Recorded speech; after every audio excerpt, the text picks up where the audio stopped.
What's up guys, आज हम final part देखने वाले हैं। मोदी का आदमी है लॉरेंस बिश्नोई, तो secret life of a spy. बहुत इंटरेस्टिंग पॉडकास्ट रहा है भाई। अगर आपने बाकी पार्ट नहीं देखे ना, रिएक्शन जरूर देखना। ओरिजिनल वीडियो का लिंक डिस्क्रिप्शन में, आप एक बार में पूरा पॉडकास्ट भी देख सकते हो। सुशांत सर के चैनल पे करेंगे साथ में एंजॉय। चैनल तो प्लीज सब्सक्राइब और वीडियो को कर दे लाइक। 1 2 3 गो। फिल्मों में जैसा दिखाते हैं कि हीरो 2-4 गुंडों को मार मुर रहा है, वैसा सिचुएशन आती है क्या? और ऐसे एक कमांडो कितनों को निपटा सकता है? सर देखो, नाम कम्बाट उसी चीज़ के लिए है कि आप जिस जो आपका, अगर आप यूएससी फाइट कर रहे हैं तो आपका जिस जगह पर आप फाइट कर रहे हैं कि आपका एनिमी आपके क्लोज नहीं आना चाहिए सर, ठीक है। और दूसरी चीज़ लड़ाई का क्या है कि जहाँ से आपका एनिमी का स्टेमिना खत्म होता है ना सर, वहाँ से आपका स्टेमिना शुरू होना चाहिए। पॉइंट। इसीलिए एक एजेंट, मतलब कि जब हम लोग, हमारे को एक ही चीज़ बोला था जब मैं वहाँ गया था, तो वहाँ के जब हम लोगों का जब वहाँ पर पहली बार एंट्री हुआ तो एक जनरल रैंक के ऑफिसर ने वहाँ पर हमको ब्रीफ किया और पहली बार ये, मतलब पहले दिन ये बोला कि आपकी जो 26 महीने की ट्रेनिंग है, 26 वीक की जो ट्रेनिंग है, इस ट्रेनिंग के बाद जो यहाँ से निकल गया, इस धरती का ऐसा कोई मिशन नहीं है जिस मिशन को वो नहीं कर सकता, या ऐसा कोई भी इस धरती का काम नहीं है जिस काम को नहीं कर पाएगा। लेकिन जो 26 वीक यहाँ टिक गया, और अगर मैं आपसे ये पूछूं कि सर आपको मैं कल 25 केजी एक रेता देता हूँ, बैग 20, मतलब 25 केजी का मैं आपको मिट्टी दूंगा, और मैं आपसे बोलूँगा कि यार आप 50 किलोमीटर दौड़ सकते हो, आप मना कर दोगे सर।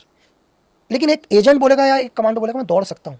यही फ़र्क है, क्योंकि एक्चुअली क्या होता है सर, ट्रेनिंग जो है वो हमारे को भरोसा दिलाती है मैं कर सकता हूँ करके। मेंटल बैरियर मैंने कर लिया ना सर, मैं 50 किलोमीटर दौड़ चुका हूँ तो मुझे पता मैं दौड़ लूंगा, क्योंकि मेरे अंदर मेरी कितनी, देखो इंसान के अंदर सर कितनी ताकत है दुनिया में कोई नहीं जानता। इंसान को अपनी पावर नहीं पता। जो ट्रेनिंग थी वो आपको अपनी पावर ही दिखाती थी सर। आज मुझे पता है कि यार अगर 1300 मीटर दूरी पर मेरे ऊपर एक टेलीस्कोप साइट होगा, मुझे मेरी स्नाइपर दी होगी, तो मैं 1300 मीटर पर हेड शूट करूंगा करके।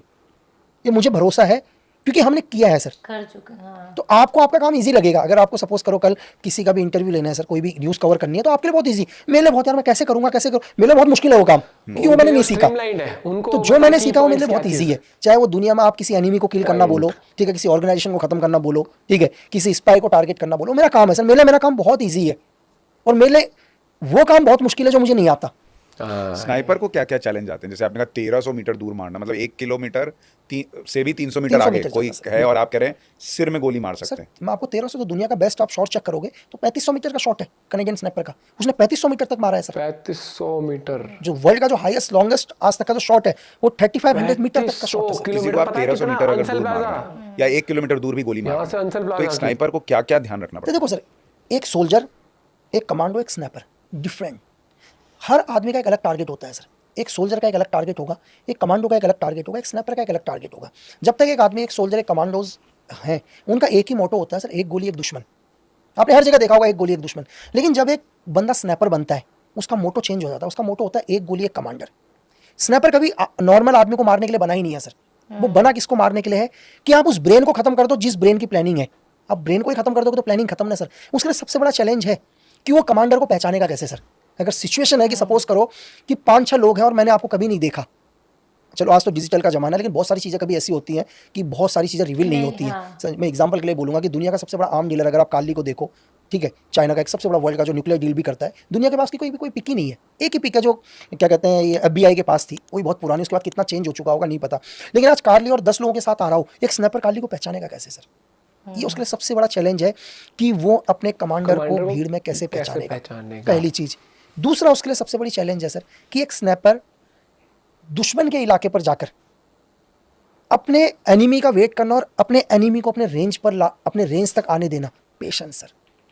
क्या आप 2-2, 3-3 दिन, 4-4 दिन एक ही जगह पर कैमोफ्लेज कंसीलमेंट करके रह सकते हैं सर? आपको हिलना भी नहीं है, आपको मूवमेंट भी नहीं करना, पता नहीं कब आ जाएगा, पता नहीं कब आ जाएगा, कौन आपको ट्रैक कर लेगा, किसकी सैटेलाइट आपको ट्रैक कर लेगी, आप मूवमेंट भी नहीं करोगे ना सर। तो उसके लिए बहुत सारे चैलेंजेस कि परिस्थितियाँ, कि मतलब मतलब वहाँ के हालात क्या हैं सर, वहाँ के आम हालात क्या चल रहे हैं। क्या आपको दोबारा, अगर सपोज करो कि आज तो मौसम बहुत बढ़िया है, मुझे लगा था कि मेरा एनिमी आएगा और मैं आज यहाँ से निकल जाऊँगा, मुझे पता है, लेकिन कंटिन्यू 2 दिन से बरसात हो रही है, मैं वहीं हूँ और मुझे पता है कि बीच में 2 नाले थे, उन नालों को कैसे पार करूँगा, तो भर चुके होंगे आप। सिचुएशन चेंज हो चुकी है सर। कल सिचुएशन मेरे लिए ईजी थी, लेकिन 2 दिन के मौसम ने वो सिचुएशन चेंज कर दी सर। अब मैं उस रूट को फॉलो नहीं कर पाऊंगा सर जो रूट मैंने बनाया था, क्योंकि इस रूट पर मुझे सपोज करो 20-20 फीट के 2 गड्ढे भी पार करने हैं जो पूरे पानी के साथ भर चुके हैं सर। तूफानी जिंदगी है नहीं। बहुत ही मतलब अच्छा ये बताइए, तो फिर जो लोग ये पॉडकास्ट देख रहे हैं वो सोच रहे होंगे कि जब Thriller। इतने काबिल लोग हैं, इतना सब कुछ है, दाऊद इब्राहिम को क्यों नहीं ठोक देते? देखो क्या होता है सर, दाऊद जब तक दाऊद क्या हो गया सर, मैंने आपको बोला कि स्पाई का टारगेट क्या होता है। एक स्पाई के 3 टारगेट है सर। एक टारगेट क्या होता है, एक इंडिविजुअल टारगेट, एक टारगेट एक ऑर्गेनाइजेशन टारगेट, तीसरा टारगेट उसका क्या होता है, एक देश। लोगों को लग रहा है दाऊद, बहुत सारे लोगों को दाऊद दाऊद लग रहा है सर। अब दाऊद, लोगों को मैं ये बता दूं कि दाऊद क्या है सर, दाऊद क्या है। अब दाऊद के पीछे पूरा ISI सर, पूरा ऐसा पूरी है। पाकिस्तान आर्मी। हाँ मतलब आप दाऊद को आप इंडिविजुअल नहीं बोल सकते सर। दाऊद को मारने के लिए आपको पूरी की पूरी पाक आर्मी को या पूरे के पूरे ISI को इन्फिल्ट्रेट करना पड़ेगा सर।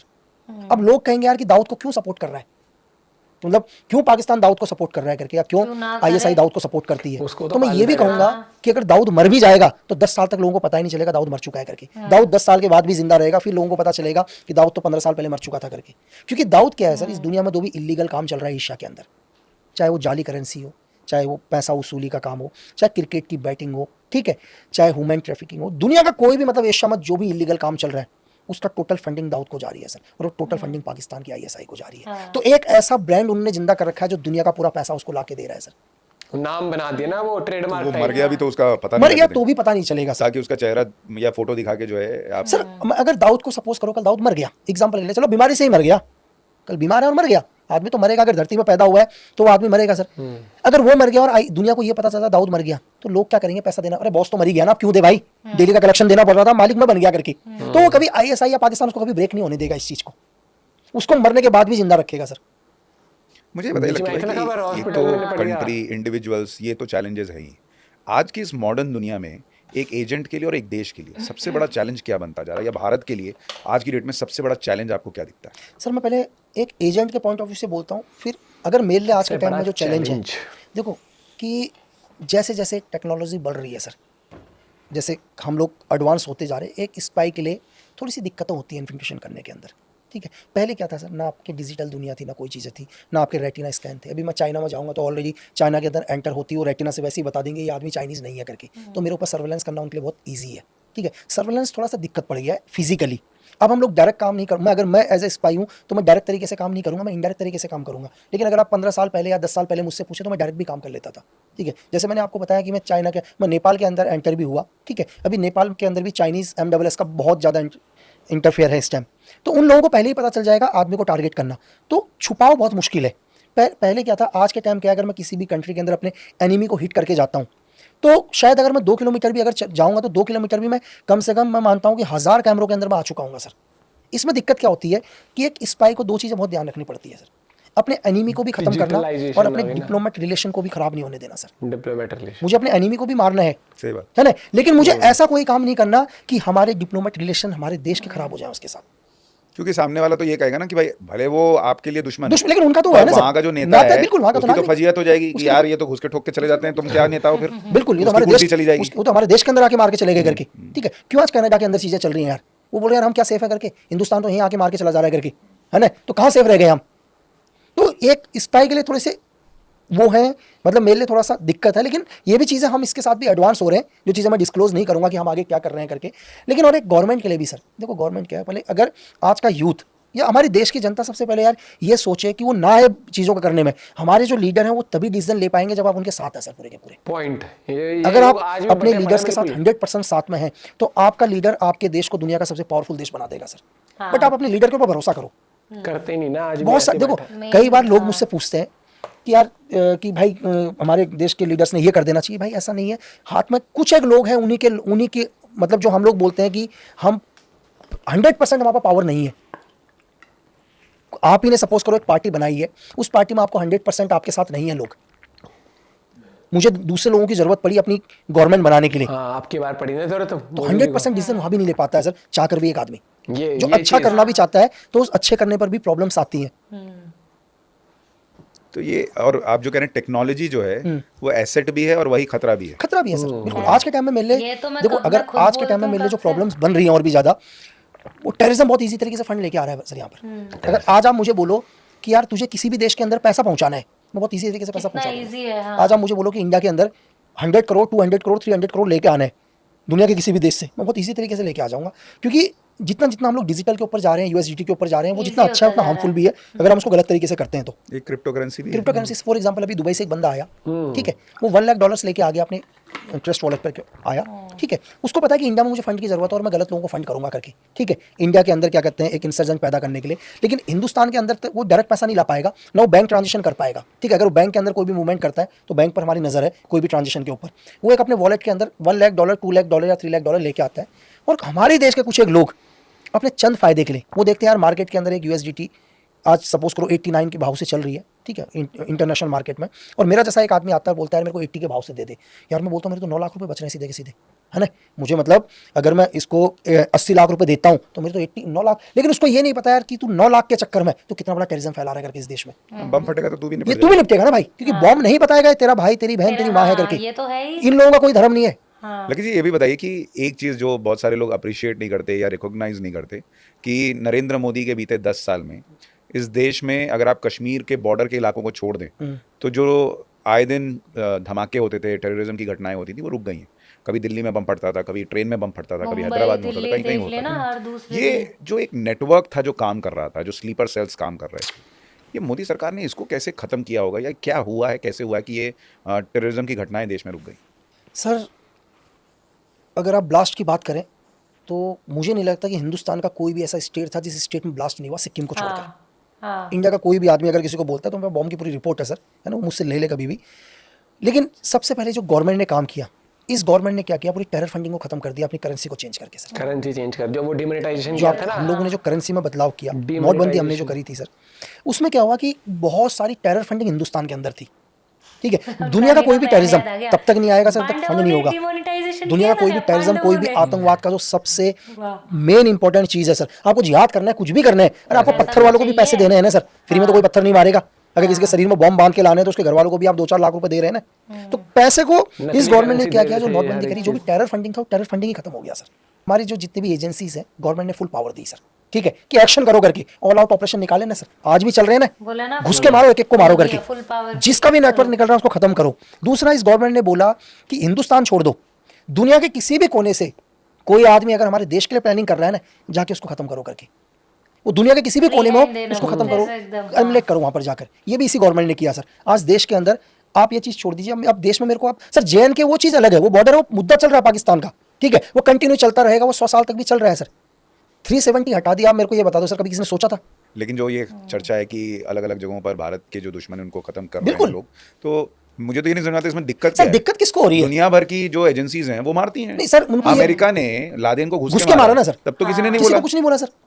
और इंडिया अगर कर रहा है और जो लोग मर रहे हैं वो कोई संत तो है नहीं। मैंने यही बोला ना सर, जिनको दिक्कत है मैंने आपको सर, उनको दिक्कत नहीं है, उनको फंडिंग आ रही है, कोई ना कोई उनको फंड कर रहा है इस गवर्नमेंट के खिलाफ। मैं आपको यही कह रहा हूँ सर, मैंने स्टार्टिंग में बोला कि जो लोग आज बाहर आके बोल रहे हैं कि हिंदुस्तान ये कर रहा है, वो कर रहा है, ये कर रहा है बाहर, भाई यार तुम्हारे किसी रिश्तेदार को थोड़ा ना मारा है, अरे जिनको मारा वो कर क्या रहे हैं यार, दिल्ली धमाके कर रहे हैं, 18-12 साल के बच्चों के हाथ में हथियार पकड़ा रहे हैं। लेकिन जो ये लोग बोल रहे हैं, इन लोगों को कहीं ना कहीं से फंडिंग मिल रही है, ये काम होता है फंड का सर, इसको भी कोई ना कोई देश फंड कर रहा है कि इन लोगों से प्रोटेस्ट कराओ करके अगेंस्ट गवर्नमेंट की। ये भी किसी ना किसी एजेंसीज के ही काम होते हैं, वो इकोसिस्टम काम इकोसिस्टम एजेंसीज के काम है भाई। अगर मुझे भी कल आप मुझे बोलो, अब आप मुझे ये बोलो यार लक्की कल एक काम करना है कि जो प्रेजेंट पाकिस्तान में जो गवर्नमेंट है इस गवर्नमेंट को गिराना है, अब मैं सबसे पहले क्या चाहूंगा ना सर, मैं क्योंकि एग्जाम्पल के लिए वहां गवर्नमेंट काम कर रही है, मैं लिस्ट निकालूंगा पहले कि कौन कौन लोग बिकाऊ हैं इस देश के, मैं बिकाऊ की लिस्ट निकालूंगा सबसे पहले, इनको दबा के पैसा दो करके इनसे प्रोटेस्ट कराओ। अब वो डेली नारे करने आ जाएंगे पाकिस्तान में उनकी गवर्नमेंट के खिलाफ।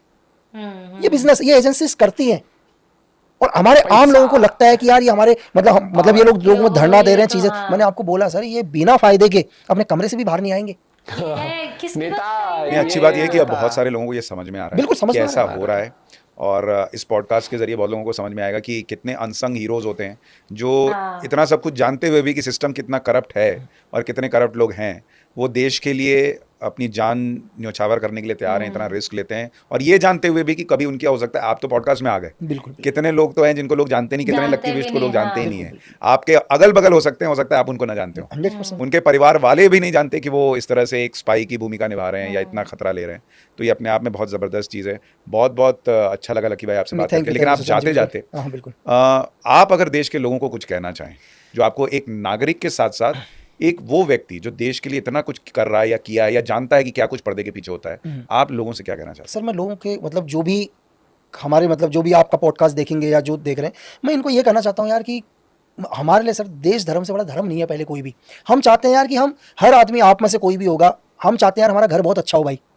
हम अपने घर को कितने अच्छे से डेकोरेट करके सफाई करते हैं डेली, लेकिन हम अपने मोहल्ले की चिंता नहीं करते यार, ठीक है, हम अपने देश की चिंता नहीं करते। जब आपका देश सही होगा तो आपका घर ऑलरेडी सही होगा यार। जितना आप अपने घर से प्यार करते हो ना, अपनी चीजों से प्यार करते हो, उतना ही आप अपने इस देश से प्यार करो। भाई अल्टीमेटली देश बचेगा तो आप बचेंगे, देश बचोगे, बिल्कुल सर। और आप अपना धर्म भी तभी पालन कर पाओगे जब देश में बचेगा। देश है तब आप हो सर। तो मैंने आपको बोला कि देश से बड़ा दुनिया में कोई, देश प्रेम से बड़ा दुनिया में कोई धर्म नहीं है, और हमारे मतलब फ्लैग से ऊपर दुनिया में कोई नहीं है सर, ना मैं, ना आप, ना कोई और। बस भाई ये पॉडकास्ट देख के ना मजा आ गया लिटरली। जो आप जो एक रिस्पेक्ट होती है ना हमारे अनसंग हीरोज के लिए, आपकी ना उनके लिए और बढ़ जाएगी। ना धर्म ना जात देखना, ना आप किस क्या करते हो, क्या आप देश के हित में हो, देश के हित में नहीं हो, वो सब देखे बिना आपका निजी व्यक्तित्व, जो आपकी निजी पर्सनैलिटी है कि आप बुरे हो क्या, बिना देखे। ये देख कि आज भी कितने केसेस आते हैं कि इंडिया में रह के पाकिस्तान का फ्लैग वो कर रहे हैं, ठीक है, और उसकी जय जयकार कर रहे हैं, नारे लगा रहे हैं, बिरादर मुल्क कह देंगे, ये कह देंगे, वो कह देंगे। और वहीं फौजी जिसे पता भी नहीं है कि यहाँ पे तुम वो तुम्हारी भी सिक्योरिटी कर रहा है वहां पे, वो बॉर्डर पे, उसको मतलब नहीं है कि तुम क्या कर रहे हो, उसे ये कि ये मेरे देश में रह रहा है और मुझे इसके लिए, मतलब मुझे इसकी सेफ्टी मेरे लिए जरूरी है। जितनी टेक्नोलॉजी एडवांस होती जा रही है ना, उतना ही ये तो है, आप ये समझो कि थ्रेट देश के लिए बढ़ता है। लेकिन क्योंकि जैसे एआई अगर बोलो, बताया था ना, बहुत चीजें होती है बहुत ज्यादा भाई, लेकिन टोटल रिस्पेक्ट है जो रियल लाइफ हीरोज है हमारे भाई। तो क्योंकि वो ऐसे पता नहीं है, आप बहुत लोगों को जानोगे, लेकिन लकी बीच सर जैसे एग्जांपल आ गए, उन्होंने बताया, तो इनके जरिए आप ये समझो कितना कुछ जान पाए, एक स्पाई की लाइफ कितनी, और मुझे लगता है आप 2% ही जान पाए उससे भी। और ये जो जितने भी आपको प्रोटेस्ट दिखते हैं ना, 99% फेक होते हैं, सपोर्टेड होते हैं, पॉलिटिशियंस बैठे होते हैं उसके अंदर, नेतागिरी चमकानी होती है अपनी, पैसा बाहर से, उनको पता है किसको फंड करना चाहिए, कि ये नेता आ जाएगा इतने पैसे में, हाईलाइट भी रहेगी, माहौल बना रहेगा, और एक वो क्या कहते हैं, अनसर्टेनिटी पैदा कर दो देश के अंदर। ये चीज होती है। अगर मैं नॉर्मल बोलूं ना, कोई फ्रूट सेलर और 4-5 मीडिया हाउसेस को पकड़ लो, कोई वेजिटेबल सेलर हो गया, उन्हें भी तो पैसे देते हैं।